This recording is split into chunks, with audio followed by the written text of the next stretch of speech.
এই দুনিয়ায় যখন সবাই সঙ্গ ছেড়ে দেয় তখন বুকে টেনে নেন একমাত্র মা তারা। 10 মহাবিদ্যার দ্বিতীয় রূপ হলেন এই মা তারা। মা তারা তার ভক্তদের সকল দুর্গতি নাশ করেন, বিপদ নাশ করেন।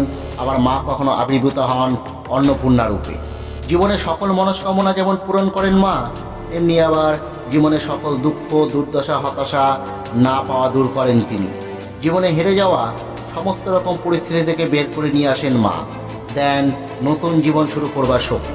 তারা মাকে প্রসন্ন করতে প্রতিদিন সকালবেলা বা সন্ধ্যাবেলা স্নান ছেড়ে শুদ্ধ বস্ত্র পরিধান করে উত্তর বা পূর্ব দিকে মুখ করে ধূপ ও প্রদীপ জ্বালিয়ে মাকে মনে মনে স্মরণ করে 108 বার জপ করুন তারা মায়ের এই গায়ত্রী মন্ত্র।